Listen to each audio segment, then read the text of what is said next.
Naga Sastra dan Sabuk Inten. Audiobook, novel silat. Cerita, Esa Mintarja. Bab 10.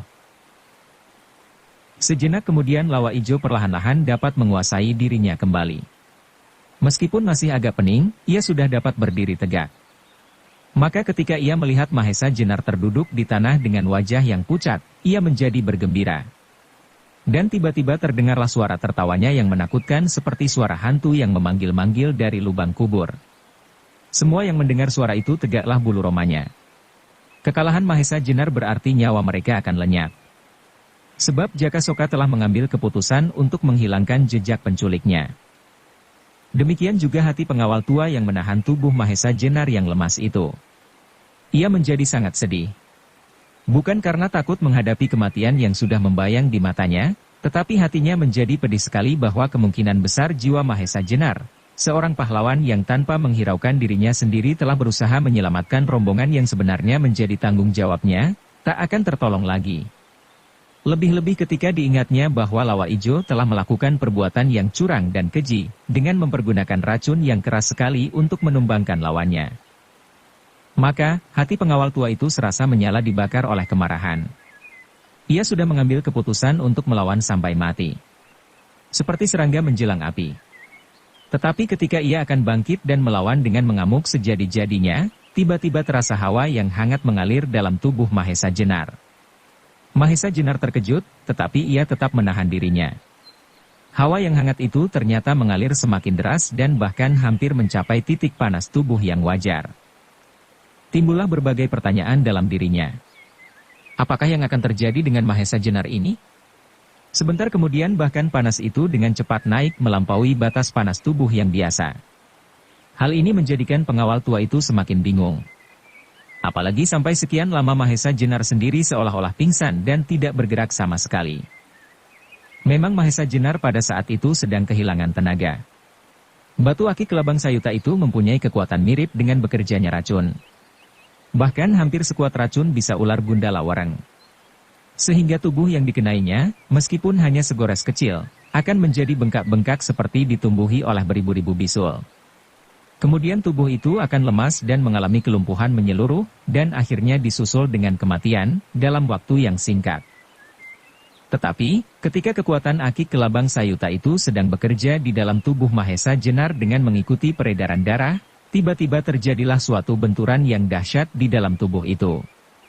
Sebab pada saat itu, ketika tersentuh rangsangan dari luar, bisa ular gundala seta yang ada dalam tubuhnya mulai bekerja pula. Dalam pergolakan itu timbullah panas, sehingga tubuh Mahesa Jenar menjadi melampaui titik panas yang wajar. Bisa ular gundala seta mempunyai khasiat yang luar biasa. Lebih-lebih ular ini adalah senjata Wisnu untuk melawan kala, lambang dari keangkaramurkaan. Maka sedikit demi sedikit bisa ular gundala seta yang memang sudah ada di dalam tubuh Mahesa Jenar itu mendesak lawannya, menawar racun aki kelabang sayuta. Dengan demikian tubuh Mahesa Jenar menjadi berangsur-angsur baik kembali. Meskipun demikian Mahesa Jenar adalah orang yang cerdik. Ia tidak segera menunjukkan keadaan itu. Sebab apabila sampai diketahui bahwa ia berangsur-angsur baik, tidak mustahil Lawa Ijo akan segera bertindak. Membinasakannya sekaligus. Dalam hal yang demikian ia masih saja berpura-pura tidak sadarkan diri dan membiarkan tubuhnya ditahan oleh pengawal tua itu.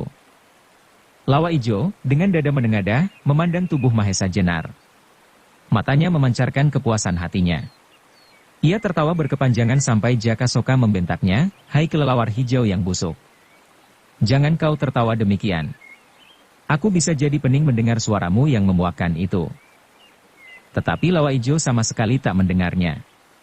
Ia sedang menikmati kemenangannya. Katanya, "Soka, lihatlah. Orang ini yang diagung-agungkan oleh prajurit Demak. Di sini ia menjumpai kematian sedemikian nistanya. Dan tak seorang pun akan sempat menguburnya. Apalagi dengan suatu upacara keprajuritan, diiringi dengan tunggul-tunggul dan panji-panji. Sebab orang-orang lain pun segera akan mengalami nasib yang sama karena tanganmu." Jaka Soka merasa diperingatkan akan tugasnya. Segera ia pun tersenyum aneh, sedangkan matanya yang redup membayangkan tuntutan maut yang mengerikan. Katanya, "Bagus, Lawa Ijo. Kita akan sama-sama menikmati kemenangan. Dan tak seorang pun dapat menahan aku membawa gadis cantik itu pulang ke Nusa Kambangan, jawab Jakasoka. Tetapi sebentar kemudian, kepuasan mereka dipecahkan oleh suatu kenyataan yang sangat aneh bagi Lawa Ijo.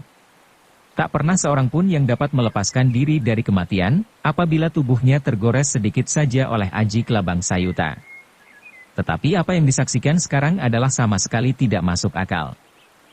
Demikianlah ketika Mahesa Jenar merasa bahwa tubuhnya telah pulih kembali, segera dengan kecepatan gerak laksana kilat menyambar.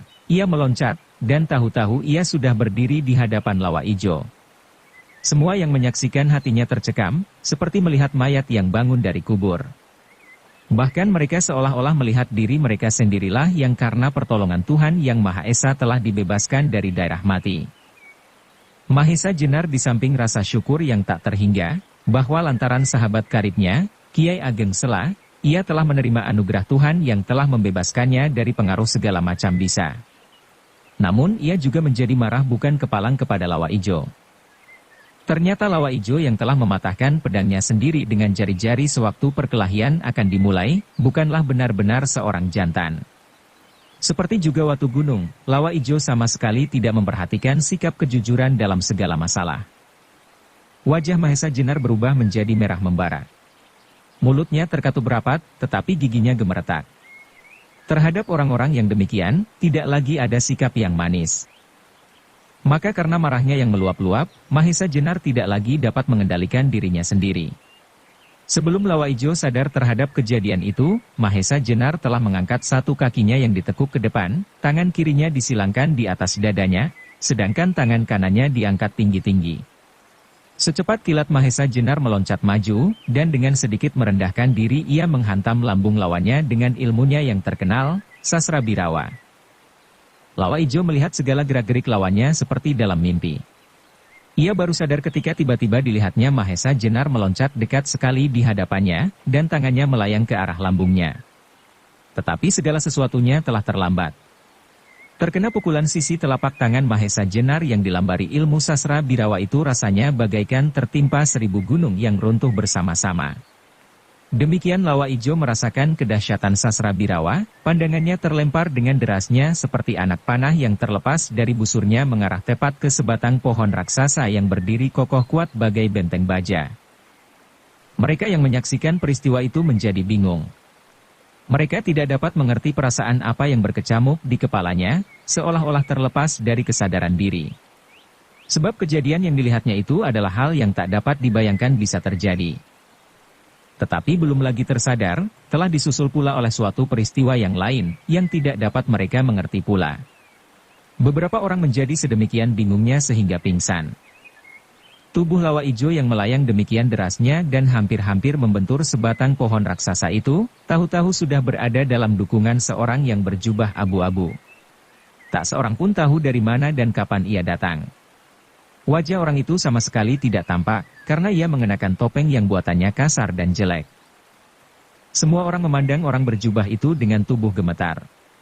Dalam pada itu, tiba-tiba Jakasoka segera melangkah maju dan dengan hormatnya ia berkata, "Paman Pasingsingan, aku menyampaikan hormat setinggi-tingginya." Pasingsingan. Nama itu mendengung kembali di telinga Mahesa Jenar. Inilah rupanya guru Lawa Ijo yang telah datang untuk menolong muridnya. Maka mau tidak mau hatinya tercekam pula. Ia pernah mendengar kesaktian orang ini dari gurunya. Dan sekarang, ia telah berhadap-hadapan dengan orang itu dalam keadaan yang tak menguntungkan. Ranggato Jaya. Tiba-tiba terdengar Pasingsingan berkata, tanpa menghiraukan salam Jakasoka. Suaranya berat, dalam dan tak begitu jelas seperti bergulung dalam perutnya, karena pengaruh topeng yang dipakainya itu. Untunglah Lawa Ijo bukan sembarang orang, sambungnya, sehingga meskipun ia terluka parah, tetapi aku yakin bahwa ia masih akan dapat hidup. Orang itu berhenti sejenak. Matanya yang berada di balik topengnya itu memandang Mahesa Jenar dengan tajamnya. Hal itu adalah karena pertolonganku. Pasingsingan melanjutkan, kalau tidak, ia pasti sudah binasa terbentur pohon ini. Karena itu, kau aku anggap telah melakukan pembunuhan atas muridku. Kembali hati Mahesa Jenar melonjak. Ia tahu apa arti kata-kata itu. Dalam hal yang demikian, tiba-tiba ia teringat kepada almarhum kedua gurunya yang merupakan angkatan yang sama dengan Pasingsingan itu. Kalau saja mereka masih ada, pasti mereka tidak akan membiarkannya berhadap-hadapan sendiri. Tetapi sekarang ia seorang diri menghadapinya. Sebagai seorang prajurit pastilah Mahesa Jenar tidak selalu menggantungkan dirinya kepada orang lain. Karena itu, meskipun ia tahu bahwa kekuatannya tak seimbang, ia bertekad untuk melawan mati-matian. Maka segera kembali ia memusatkan pikiran, mengatur jalan pernafasannya dan mengumpulkan segala tenaganya pada sisi telapak tangannya, meskipun ia belum bersikap. Tiba-tiba terdengarlah pasing-singan mendengus lewat hidungnya. Kalau Sasra Birawa itu gurumu yang mempergunakan, barangkali aku harus berpikir bagaimana menghindarinya. Tetapi kalau hanya kau yang akan mencobakan pada tubuhku, barangkali sebaiknya aku menyediakan diri sebelum aku membunuhmu. Mendengar kata-kata pasing-singan itu, mau tidak mau hati Mahesa Jenar bergetar hebat. Bukan karena ia takut mati. Tetapi kematian yang demikian pada saat ia diperlukan untuk melindungi suatu rombongan yang akan binasa, adalah sayang sekali. Tetapi apa boleh buat? Sementara itu tampaklah pasing-singan bergerak maju. Ia selangkah demi selangkah mendekati Mahesa Jenar tanpa meletakkan lawa ijo dari dukungannya. Toh Jaya, katanya, kau adalah murid Ki Ageng Pengging Sepuh. Dan kau telah beruntung mewarisi ilmu saktinya Sasra Birawa. Karena itu lawanlah aku. Supaya kau mati dengan tangan merentang, bukan mati sebagai seekor lembu yang disembelih. Mahesa Jenar yang sudah tidak melihat kemungkinan lain daripada mati, kini seperti sudah tidak mempunyai perasaan lagi. Tak perlu lagi ada pertimbangan-pertimbangan lain. Maka segera ia pun bersiap untuk menerjang lawannya, menjelang saat matinya. Sementara itu pasing-singan berdiri dengan acuh tak acuh saja seperti tidak akan terjadi sesuatu atas dirinya. Orang-orang lain yang berada di situ, sudah seperti orang linglung yang tak tahu apa-apa. Perasaan mereka sudah terbanting-banting beberapa kali sampai hancur. Meskipun ada di antara mereka yang matanya terbuka dan seolah-olah memandang Mahesa Jenar dan pasing-singan berganti-ganti, tetapi mereka tidak mengerti tentang apa yang dilihatnya. Mereka tidak lagi dapat membayangkan bahwa sebentar lagi pasing-singan akan dapat berbuat sekehendaknya atas Mahesa Jenar tanpa ada yang dapat merintanginya. Tetapi sesaat kemudian mereka dikejutkan oleh suara berdentangnya orang menebang pohon. Ini adalah suatu keanehan baru, sesudah bertubi-tubi terjadi peristiwa-peristiwa yang aneh berturut-turut. Pada saat itu, meskipun matahari belum tenggelam, tetapi sinarnya sudah demikian lemahnya sehingga tidak dapat lagi menembus rimbunnya daun-daun pepohonan rimba, sehingga di dalam hutan itu sudah menjadi agak gelap. Pada saat yang demikian, tidaklah biasa seseorang menebang pohon. Apalagi di tengah hutan tambak baya. Orang-orang yang mencari kayu, baik kayu bakar maupun untuk perumahan, tidak akan menebang kayu di tengah rimba yang demikian lebatnya. Lebih-lebih tidak jauh dari tempat itu, baru saja terjadi pertarungan yang dahsyat antara Mahesa Jenar dan Lawa Ijo. Berkali-kali terdengar Lawa Ijo bersuit atau berteriak nyaring. Mustahil kalau suara-suara itu tak didengarnya. Tetapi ternyata suara itu terus terdengar. Bahkan semakin lama semakin jelas. Makin nyatalah bahwa sumber suara itu tidak begitu jauh. Yang lebih mengherankan lagi, suara berdentangnya pohon yang ditebang itu, bagaikan nada-nada lagu yang mempesona. Rupanya pasing-singan heran juga mendengar suara itu. Diangkatnya wajahnya yang terlindung di balik topengnya dan tampaklah ia mendengarkan suara itu dengan saksama. Dalam keadaan yang demikian, suasana berubah menjadi sunyi. Suara berdentangnya pohon ditebang itu menjadi bertambah jelas seakan-akan memenuhi seluruh rimba. Gemanya bersahut-sahutan di segala arah sehingga amat sulitlah untuk mengetahui dengan pasti sumber suara itu. Sebentar kemudian suara itu menjadi agak kendor dan semakin perlahan-lahan pula. Tetapi sementara itu disusulah dengan mendengungnya suara baru yang juga seharusnya tak mungkin terjadi. Di tengah-tengah rimba yang liar pekat, dan yang diliputi oleh suasana perkelahian dan hawa pembunuhan itu, menggemalah sebuah lagu. Dandang gula yang diungkapkan oleh sebuah suara yang indah. Lagu itu sedemikian mempesona, sehingga semua orang yang mendengarnya menjadi lupa akan segala-galanya kecuali lagu itu sendiri. Jaka Soka dan Mahesa Jenar adalah orang yang cukup masak. Tetapi meskipun demikian tampak juga bahwa mereka dihinggapi oleh perasaan-perasaan yang aneh. Dandang gula itu terdengar begitu jelas sehingga kata demi kata dapat dimengerti dengan baik. Bunyi syair dari tembang itu adalah Lir Sarkara, Wasianing Jalmi. Ambudia budining sasatnya. Memayuyu buanane. Ingre hardaning kauruh. Wuhing karsa kang ambek asih. Si pigunane karya. Embrasta ambek dudu. Mengenep nenging cipta. Uruh ugayaning tindak kang alalan becik. Memuji tias raharja, kusul. Tak seorang pun yang mengetahui tanggapan Pasingsingan atas lagu itu dengan pasti, sebab wajah orang itu tertutup oleh kedok. Tetapi melihat sikapnya, ia sama sekali tidak senang mendengarnya, meskipun lagu itu dibawakan oleh suara yang merdu dan syairnya mengandung nasihat yang baik. Sebagaimana seseorang harus berusaha menyelamatkan dunia ini dengan banyak memiliki pengetahuan. Pengetahuan yang luas tentang cinta manusia untuk memberantas kejahatan. Serta dengan mengendapkan cipta untuk mengetahui batas antara baik dan buruk. Disertai doa kepada Tuhan untuk kebahagiaan. Kemudian malahan Pasingsingan menjadi gelisah ketika ia mendengar lagu itu diulang kembali. Akhirnya, tiba-tiba ia berputar menghadap ke utara dan dengan garangnya ia menggeram. Sedang kata-katanya sangat mengejutkan mereka yang mendengarnya, seperti halilintar meledak di atas kepala masing-masing. Termasuk Mahesa Jenar dan Jaka Soka. Setan tua, apa maksudmu mengganggu urusanku?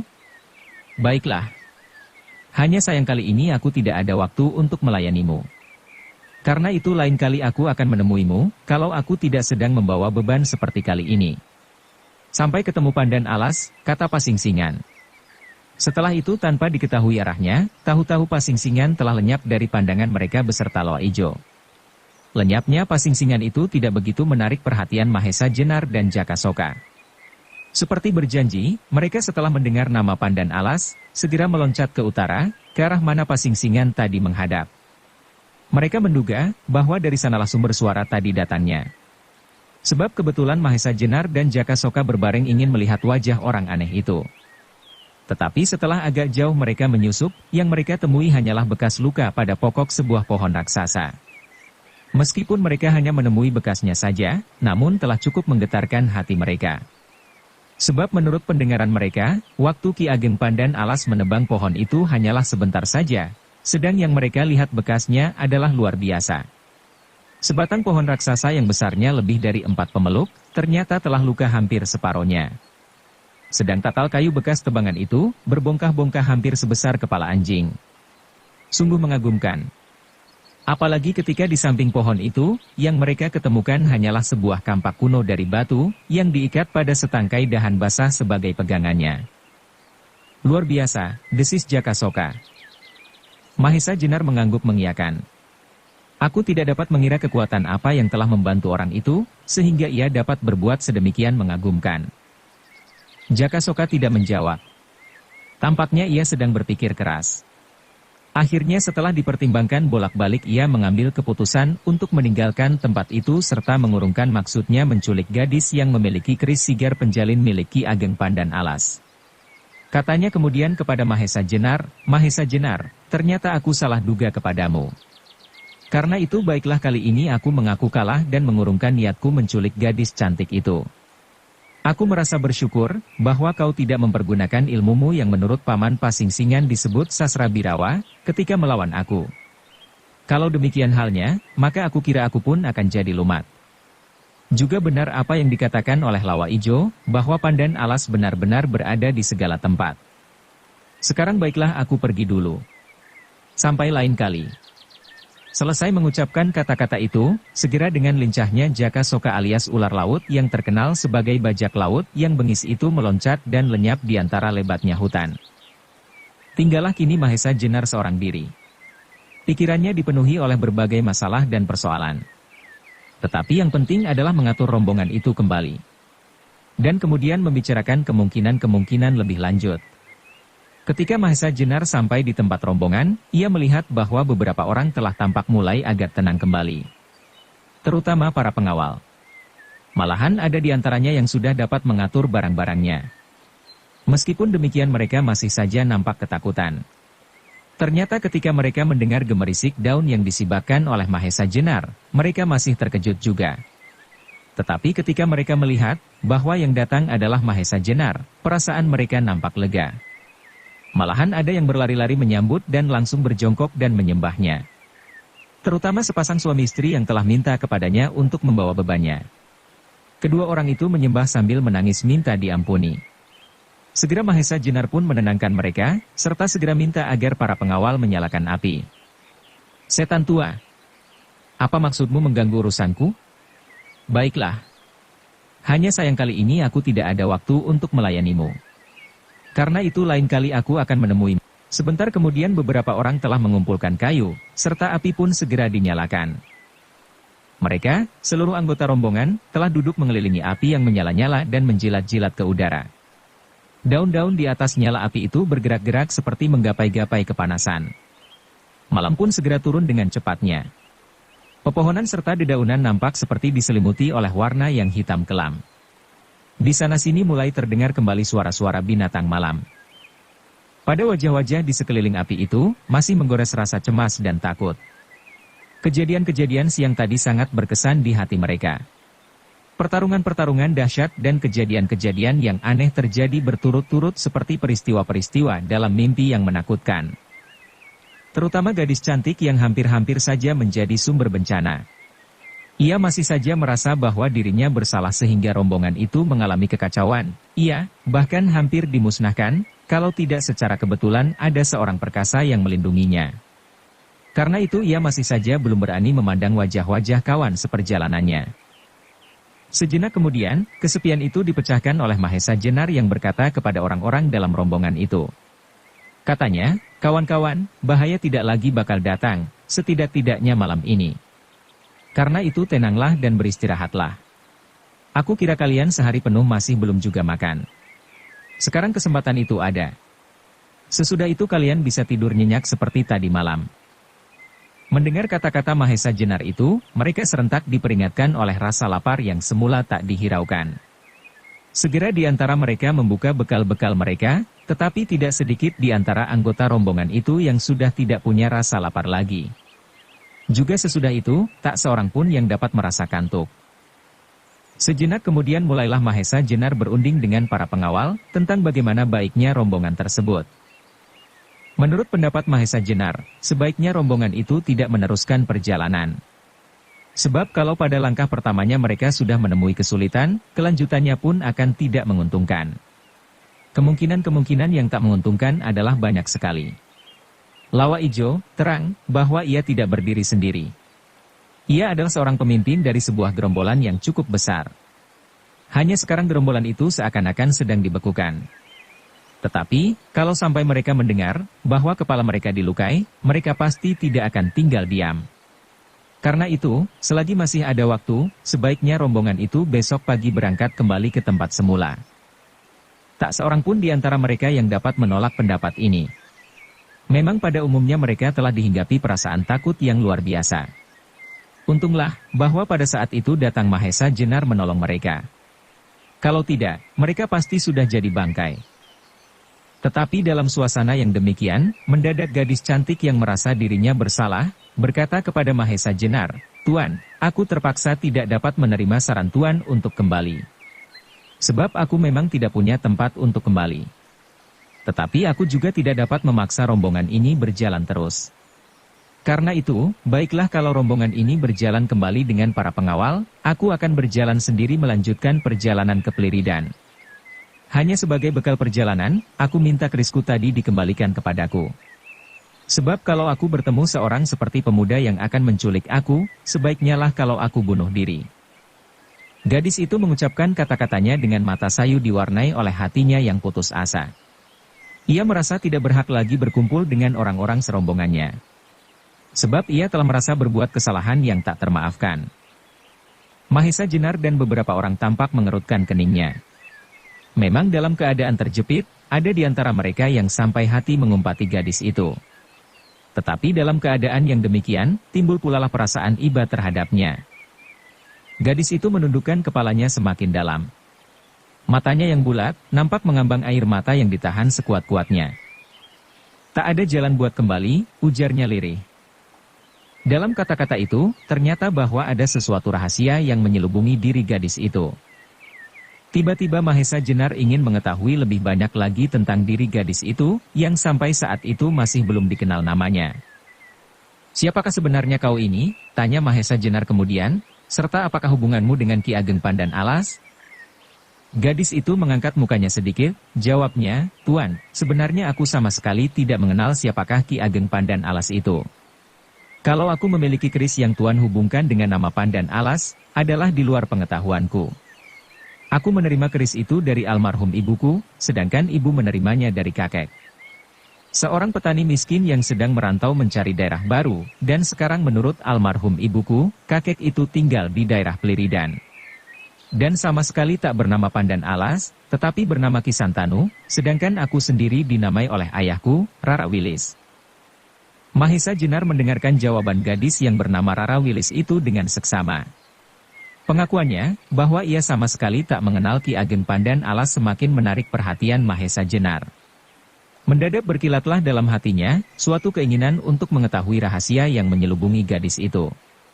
Sehingga berkatalah Mahesa Jenar, bapak-bapak para pengawal, serta saudara-saudara seperjalanan. Barangkali aku mempunyai suatu cara yang dapat memenuhi kehendak kalian.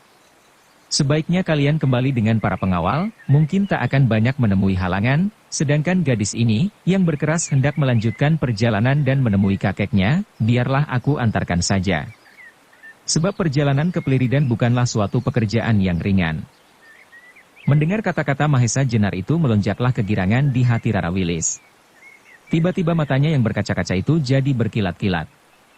Tetapi sebentar kemudian kembali perasaan kegadisannya menguasai dirinya, sehingga wajahnya jadi kemerah-merahan, serta kembali ia menundukkan mukanya. Mahesa Jenar pun menangkap perubahan wajah Rara Wilis. Dan tidak disadarinya hatinya pun bergoncang. Sebaliknya beberapa orang lain menjadi kecewa mendengar keputusan Mahesa Jenar untuk tidak menyertai mereka kembali. Sebab bersama-sama dengan Mahesa Jenar, mereka semua merasa bahwa keamanan mereka terjamin. Sementara itu kembali Mahesa Jenar berunding dengan para pengawal, serta memberi petunjuk mengenai beberapa kemungkinan. Sehingga akhirnya terdapat suatu keputusan, bahwa mereka semuanya akan kembali dengan para pengawal, sedangkan Mahesa Jenar sendiri akan mengantar Rara Wilis sampai ke Pliridan. Demikianlah pada malam itu hampir tak seorang pun dapat tidur, kecuali beberapa orang, karena lelah lahir dan batin, seakan-akan terlena sambil bersandar di pokok pepohonan. Berbeda dengan siang tadi, di mana hari seakan-akan berlari demikian cepatnya, malam itu rasa-rasanya tak bergerak. Suara binatang malam, serta desiran angin rimba terasa sangat menjemukan dan menakutkan. Mereka semua mengharap agar malam lekas berakhir. Sehingga cepat-cepat mereka dapat pergi meninggalkan tempat yang mengerikan itu. Baru setelah mereka mengalami kejemuan yang luar biasa, terdengar ayam rimba berkokok bersahut-sahutan. Dari celah-celah kelebatan dedaunan hutan, tampaklah membayang warna merah di langit. Segera orang-orang itu semua mengatur barang-barangnya dan menyiapkan diri untuk menempuh perjalanan yang berlawanan dengan yang ditempuhnya kemarin, kecuali Rara Wilis yang setelah menerima kembali kerisnya akan melanjutkan perjalanannya ke Pliridan, diantar oleh Mahesa Jenar sendiri. Maka setelah semuanya bersiap, serta setelah para pengawal dan mereka yang mengadakan perjalanan sekali lagi mengucapkan terima kasih kepada Mahesa Jenar, mulailah mereka berangkat kembali. Di depan sendiri berjalan pengawal tua itu dengan senjata di tangan. Baru setelah rombongan itu lenyap di balik pepohonan, Rara Wilis beserta Mahesa Jenar pun berangkat melanjutkan perjalanan ke barat, ke daerah Pliridan. Di perjalanan, tidak banyak yang mereka percakapkan, kecuali apabila Mahesa Jenar memandang perlu untuk memberitahukan tempat-tempat berbahaya atau binatang-binatang berbisa. Tetapi perjalanan Mahesa Jenar sekarang bertambah laju, karena tidak harus bersama-sama dengan rombongan yang besar. Sekali dua kali Mahesa Jenar pun harus berlaku seperti pemimpin rombongan pengawal, menuntun bahkan menggendong Rara Wilis apabila jalan sangat sulit, meskipun keduanya agak segan-segan. Tetapi terpaksalah hal itu dilakukan. Sebab memang sekali dua kali mereka menjumpai rintangan yang berat. Demikianlah mereka berjalan terus seakan-akan tak mengenal lelah. Bagi Rara Wilis, perjalanan ini, meskipun melewati daerah hutan yang tak kalah liarnya dengan yang ditempuh kemarin, tetapi rasanya tidak begitu berat. Bahkan setelah lebih dari setengah hari ia berjalan, sama sekali tak terasa lelah olehnya, haus ataupun lapar. Perjalanan yang begitu sulit itu bagaikan sebuah tamasya, di antara kehijauan ladang serta keindahan taman. Gemerisik daun kering yang dilemparkan oleh angin, terdengar merdunya. Rara Willis sendiri tidak begitu menyadari kenapa hatinya menjadi sedemikian bening dan cerah. Tidak banyak hal yang mereka temui di perjalanan. Ketika malam datang, mereka beristirahat di bawah sebuah pohon yang cukup besar. Setelah rumput-rumput liar di bawah pohon itu dibersihkan, segera Rara Willis merentangkan tikarnya, sedangkan Mahesa Jenar mengumpulkan kayu dan kemudian menyalakan api. Malam itu pun dilampauinya dengan tak ada sesuatu yang terjadi. Pagi-pagi setelah mereka mempersiapkan diri, segera perjalanan pun dilanjutkan. Perjalanan itu masih harus melampaui 1 malam lagi. Maka pada hari ketiga itu, Rara Willis serta Mahesa Jenar menempuh perjalanan yang terakhir untuk mencapai daerah Pliridan. Demikianlah, ketika matahari telah miring ke barat, hutan tambak baya semakin lama semakin bertambah tipis. Pepohonan tidak lagi selebat dan liar seperti daerah pedalaman. Sementara itu terasa debaran jantung yang aneh dalam dada Rara Willis. Telah lebih 10 tahun ia tak berjumpa dengan kakeknya. Sekarang, ia ingin mencarinya di daerah yang tak dikenalnya.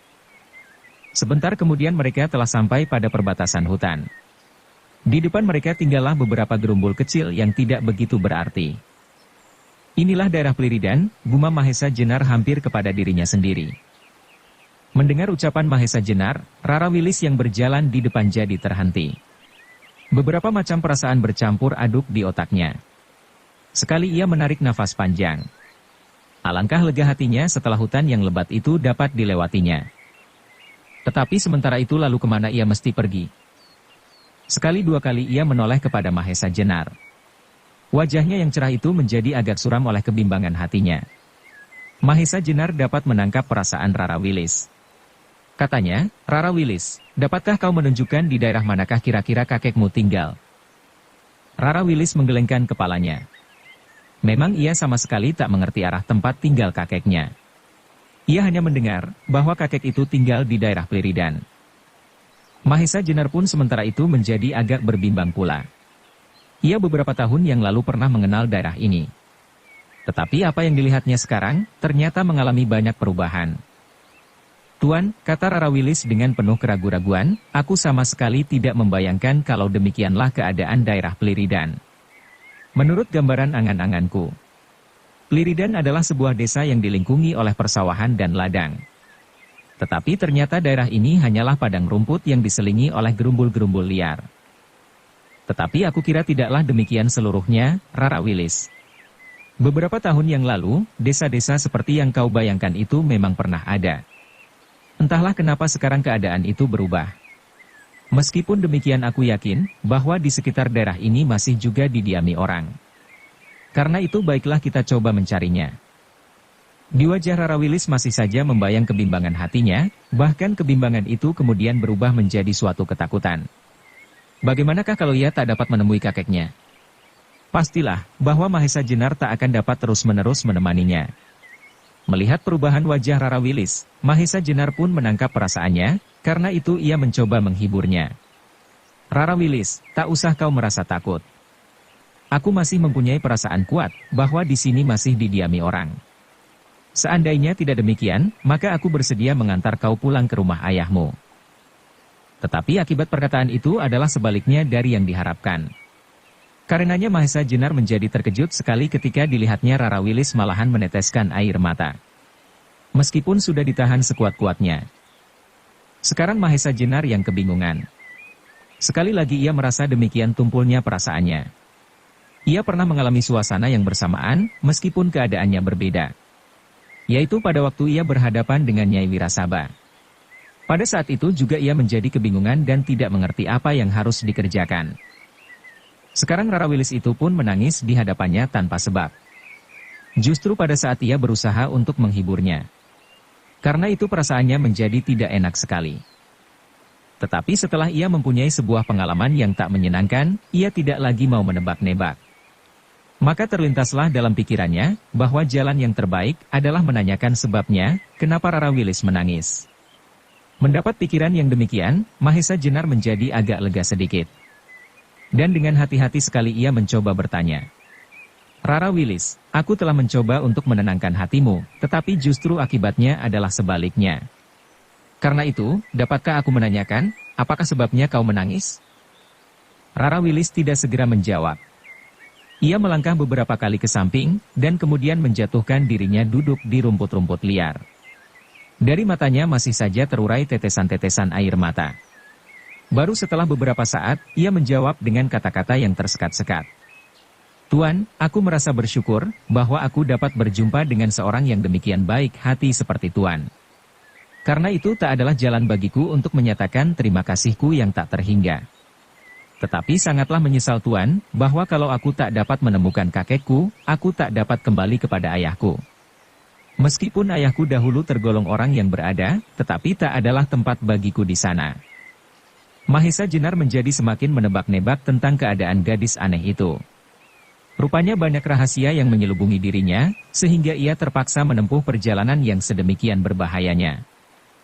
Rara Willis, tanyanya kemudian, aku bukanlah ingin terlalu banyak mengetahui tentang dirimu, tetapi bagiku kau adalah seorang gadis yang diselubungi oleh kabut rahasia yang kelam.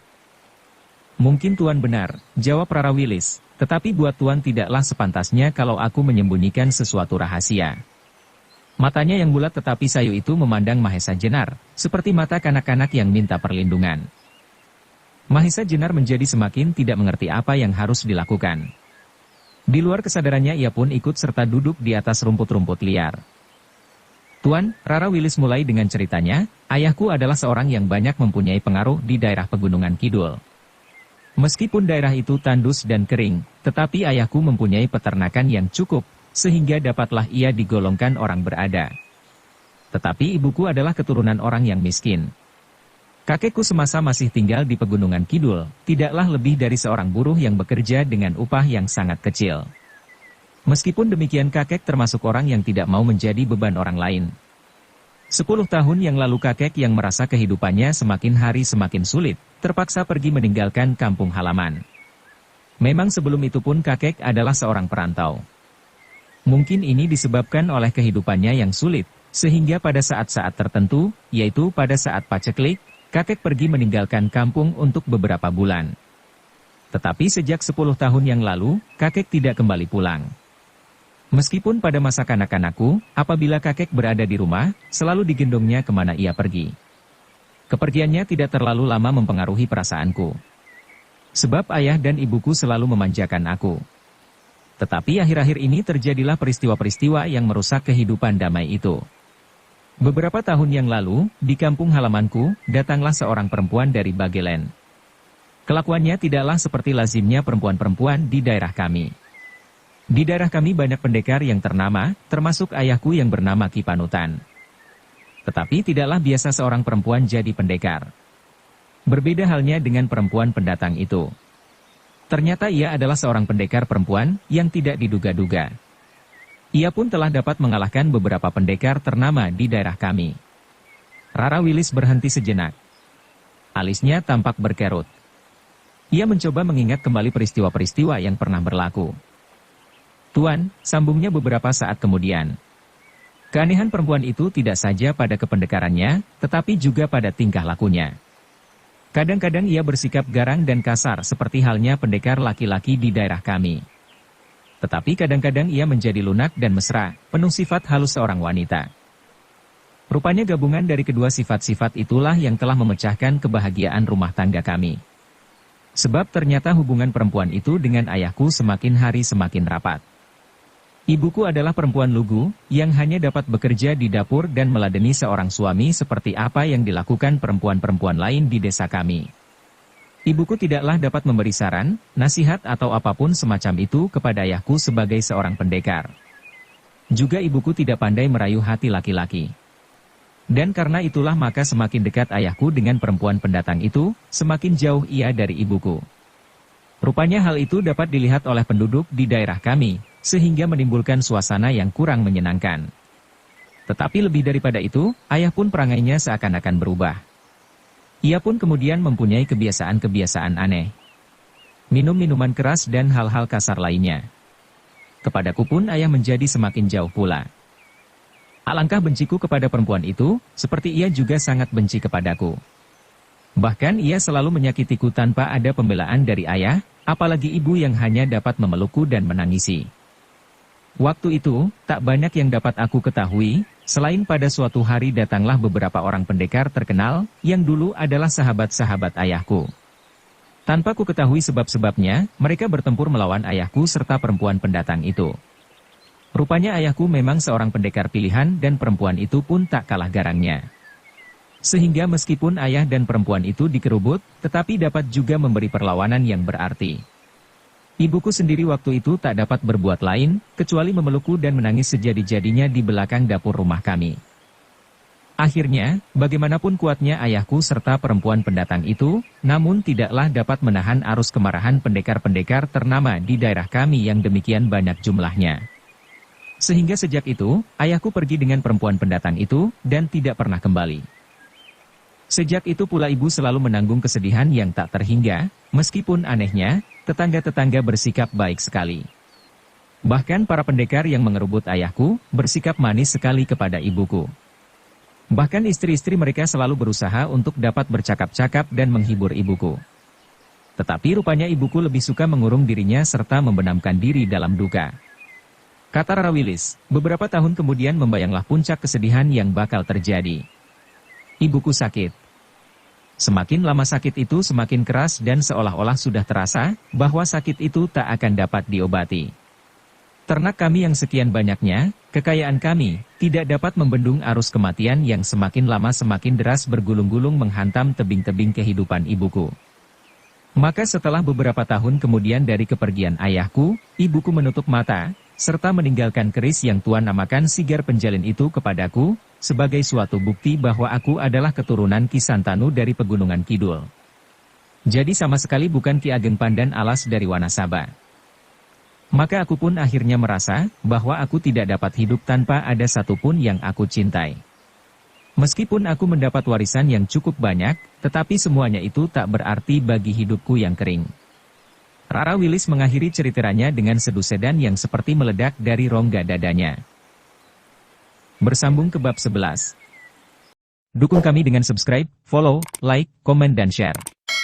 Terima kasih.